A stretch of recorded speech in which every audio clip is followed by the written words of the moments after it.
J'ai quelque chose d'important à vous dire. Rapprochez-vous, Mirabelle. Et donc voilà, c'est une piètre imitation d'Hervé Covès que je salue et que j'embrasse. Parce qu'en fait, il m'a beaucoup ému sur cette introduction là, au Jardin Forêt numéro 2. Tout petit problème qui est un problème climatique. Donc là, c'est pareil, c'est une image de notre chère Evelyne Delia qui faisait une petite blague en 2014 et on rigolait tous, sauf qu'en fait, elle avait 31 ans d'avance. Il y a 50% de l'artificialisation des sols qui est due aujourd'hui à l'habitat. Mais il faut savoir qu'on artificialise 3 fois plus vite que la population française grandit. Tout ça, c'est des éléments qui participent grandement aussi à l'artificialisation de nos sols.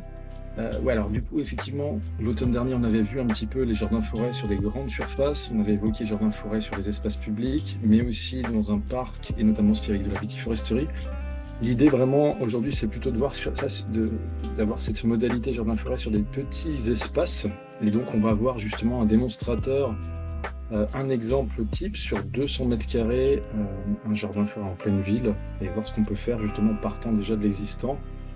Et donc l'arbre, plus qu'avant, prend toute sa place et il me semble qu'il doit être véritablement la colonne vertébrale de votre système.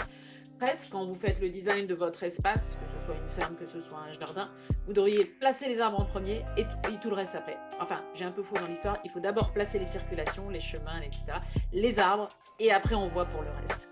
Cette eau, elle est contrôlée aussi. Et en fait, cette eau, elle est récupérée, le surplus est récupéré grâce à des panneaux solaires que vous voyez sur la photo de droite et qui est remonté dans la cuve du bas. Et après, ça repart dans le réseau d'irrigation. Voilà, on essaie vraiment d'avoir une gestion un peu intelligente de chaque petite goutte d'eau qu'on a au centre. Et puis, je viens vous parler aussi d'un projet que j'ai mené pendant un an.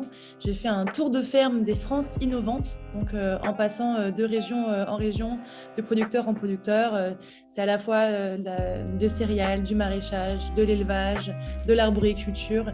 C'est des expériences qui sont hyper variées et au fur et à mesure, du coup, on travaillait donc avec Ambre aux côtés de nos agriculteurs. On mettait le réveil à la même heure pour vraiment partager leur quotidien et mettre nos bottes afin de comprendre leur métier.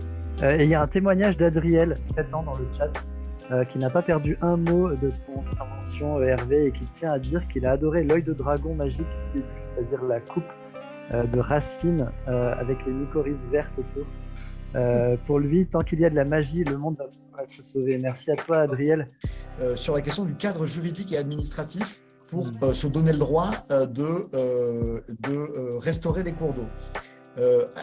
Actuellement, et tout ça, ce sera dans le bouquin qu'on est en train de faire avec Suzanne, le fameux Castor Manifesto qui va sortir probablement en février de l'année prochaine, quelque chose comme ça. C'est le second film Castor que j'ai fait et je me suis dit qu'il fallait que je fasse un film qui soit où tout le monde veuille avoir un ami castor. Au même titre qu'on ne peut pas prélever trop d'eau, puisqu'il faut en laisser suffisamment dans le milieu aquatique pour qu'il puisse continuer à fonctionner et à nous fournir tous les services qui nous rendent gratuitement, comme l'épuration naturelle des eaux, des îlots de fraîcheur, la continuité écologique des cours d'eau, etc. etc. Une belle opportunité, un bel endroit, un bel écosystème à construire, à développer, parce que comme partout, il y a des haies qui ont été arrachées, il y a des zones humides qui ont été maltraitées. Et donc finalement, les surfaces réellement cultivées sur ce jardin ne sont pas énormes à l'échelle des 150 mètres carrés. Si on regarde, il n'y a que le potager que vous voyez là, qui fait une surface de 30 mètres carrés, la serre, et puis une quinzaine de mètres carrés pour les fruitiers. Donc elle est à la louche, on a environ 50 mètres carrés de cultivés sur ce jardin, sur les 150 mètres carrés qui composent la totalité de la surface. Et donc du coup, je me retrouve avec une touffe de potirons, presque une dizaine, une douzaine qui vont réussir à échapper aux limaces. Et après, je finis d'éclaircir, j'en arrache une dizaine et j'en laisse que 2-3. Et là, je me suis aperçu, entre tous les plants que j'ai transplantés et tout ce que j'ai semé comme ça, j'ai quasiment eu le double de fruits. Alors là, je suis direct de la forêt gourmande, donc en Bresse bourguignonne, et le thème de notre petite rendez-vous du midi, ce sont les bambous. Donc vous voyez derrière moi, je suis bien entourée. Donc aujourd'hui, ensemble, on va voir comment récolter les bambous et on va voir ensemble une cuisine, enfin une recette. Donc j'espère que vous avez soit anticipé et déjà récolté quelques pousses de bambou à côté de chez vous. Vous savez, les 5 fruits et légumes par jour qu'il faut consommer pour être en bonne santé, des fois un peu ridicule. Les abeilles, c'est pareil. Il faudrait qu'elles aient au moins entre 5 et 10 pollens différents, qu'elles rentrent au moins entre 5 et 10 pollens différents par jour pour que la ruche soit en bonne santé. Parce que quand elles ne rentrent que du pollen de colza, par exemple, pendant 15 jours, 3 semaines, 1 mois, et après elles passent au tournesol.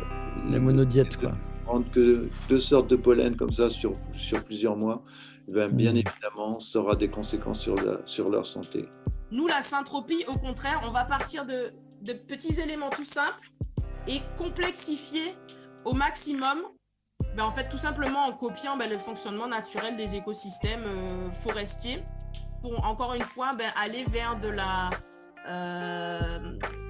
améliorer des processus naturels qui, par exemple, de création de forêt qui se feraient en une centaine d'années, avec la main de l'homme et une certaine technicité, on arrive en une dizaine d'années, plusieurs décennies, à recréer des forêts qui vont être très très denses, très très riches et produire beaucoup de nourriture, de biomasse, etc. On a fait nos premiers stages de permaculture en 87, je crois. 86, la première question. 5 et 6. Et on voit que c'est extrêmement productif. Ce qui est intéressant aussi, c'est de regarder les terrasses, parce que le fait d'avoir laissé des rangées d'arbres retient la terre et on laisse végéter en permanence sous les arbres, et ce qui empêche l'érosion aussi, et qui entretient une certaine humidité autour. Qu'ils ont progressivement ouvert une forêt de châtaigniers, de chênes, de frênes, de merisiers, qu'ils ont ouvert, et puis là, ils sont venus cultiver leur potager à chaque fois dans les nouvelles ouvertures, comme peuvent le faire les peuples premiers. C'est ça, puis c'est vraiment intéressant parce que dans les stagiaires, il y a quand même vraiment des chauds du jardin forêt, des motivés, et on parle d'un projet, on regarde un design, on parle de là tu pourrais faire ça, et une semaine, 2 semaines après, tu retrouves la personne, ok c'est bon, j'ai tout fait, maintenant qu'est-ce que je peux faire d'autre? Et ça avance très très vite. J'ai eu des retours encore récemment là, de personnes qui créent leur jardin forêt, et c'est chouette, ça fait plaisir. Et puis ça fait vraiment plaisir de voir ces jardins forêts qui sont en train de naître partout là. Et j'ai hâte que ça recommence.